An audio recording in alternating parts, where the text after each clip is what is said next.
Hello दोस्तों, आपका स्वागत है मेरे नए वीडियो में। तो इसमें आज मैं बनाने जा रही हूँ कच्चे मतलब अदरक और कच्ची हल्दी के हलवे, या फिर इसे एज ए च्यवनप्राश यूज़ कर सकते हो आप।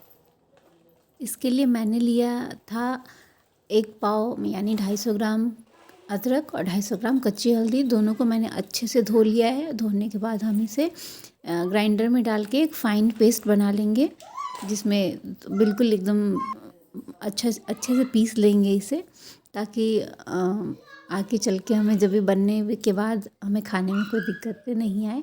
और इसमें जो फालतू का जो रेसा और ये इसकी जड़ें वगैरह होती है, उसे हम अच्छे से साफ़ कर लेंगे।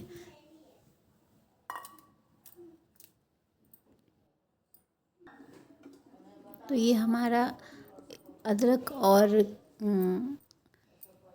कच्ची हल्दी का पेस्ट बन गया है अच्छे से। तो इसके फिर आगे हम गैस ऑन करेंगे।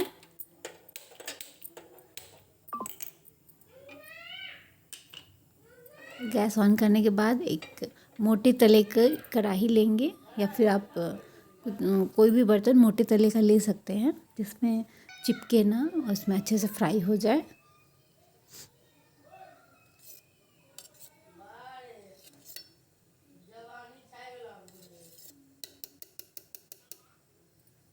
अब हमारा कढ़ाई गरम हो चुका है। अब इसमें हम लेंगे 4 स्पून घी।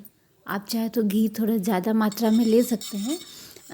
एक्चुअली क्या होता है कि जब हलवे में अगर घी ज़्यादा होता है तो हमें इस लंबे टाइम तक इसे स्टोर करके रख सकते हैं।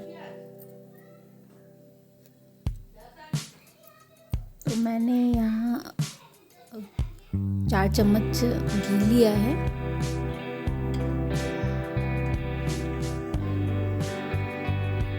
जब ये घी गरम हो जाएगा, अब ये घी हमारा गरम होने वाला है।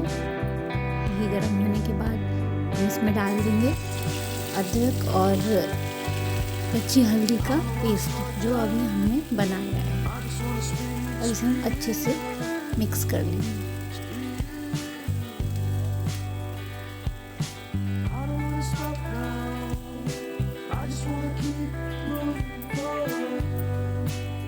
अच्छे से चलाते रहेंगे और इसे कंटिन्यूसली चलाते रहेंगे, ताकि ये नीचे चिपके ना। और इसे हम हाई टू मीडियम फ्लेम पे रख लेंगे। हाई फ्लेम पे नहीं रखना है, मीडियम फ्लेम पे रख के, और इसे हम अच्छे से भूनेंगे।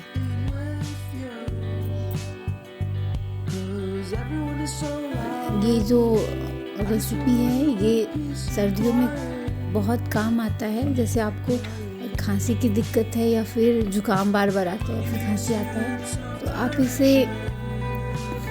1 चम्मच सुबह और 1 चम्मच शाम इसे या तो गर्म पानी के साथ ले सकते हैं, या फिर गर्म दूध के साथ ले सकते हैं। जैसे हम च्यवनप्राश यूज़ करते हैं ना, बिल्कुल वैसे ही हम इसका यूज़ कर सकते हैं।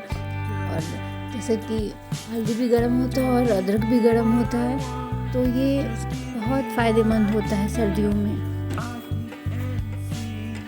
मैं तो यही बना लेती हूँ सर्दियों में, और फिर पूरी सर्दी मैं लगभग यूज़ करती हूँ। च्यवनप्राश ना खा के इसे यूज़ करती हूँ। अभी थोड़ा सा भुन गया है तो हम इसमें गुड़ डाल देंगे। गुड़ भी हम बराबर मात्रा में ही डालेंगे। अगर आपको ज़्यादा मीठा पसंद है तो आप गुड़ थोड़ा ज़्यादा डाल सकते हैं।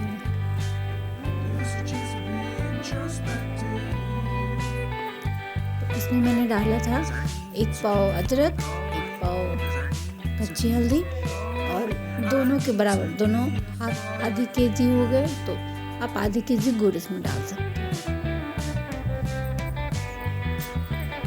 ताकि एक्चुअली क्या होता है ना, अदरक भी थोड़ा वैसा होता है टेस्ट में, और कच्ची हल्दी भी, तो गुड़ थोड़ा ज़्यादा डालने से क्या होता है ना, उसका टेस्ट अच्छा हो जाता है। इसे भूनते अब देखो इसमें कलर चेंज हो गया है इसका, और ये डार्क कलर का हो गया।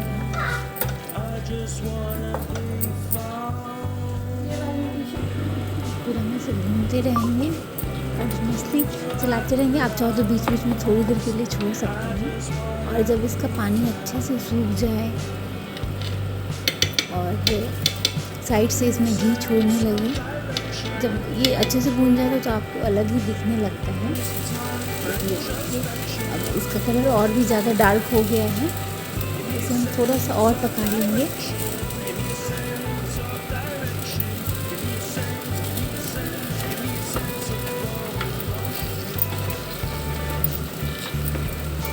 अब ये देखिए, अब इसमें ये घी छोड़ने लगा है, इसे थोड़ा सा और हम भून लेंगे। ओके, जब हम अच्छे से भून के रखते हैं ना, और अच्छे से हलवा भून जाता है तो उसे हम काफ़ी टाइम तक स्टोर करके रख सकते हैं। इसलिए हमें थोड़ा अच्छे से भूनना ज़्यादा ज़रूरी होता है।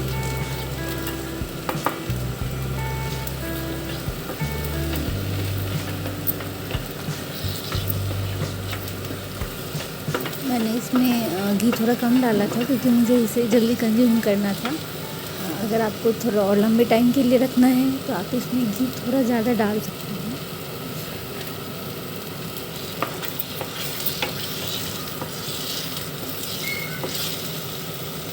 और दोस्तों, मेरी वीडियो को लाइक और सब्सक्राइब करना ना भूलें। अगर आपको रेसिपी अच्छी लगे तो अपने फैमिली और फ्रेंड्स से शेयर छोड़ रहा है थोड़ा क्योंकि हम चलाते तो हमें दिख जाता है साइड से घी का जो बबल होता है छोटा छोटा सा, वो दिखने लगता है।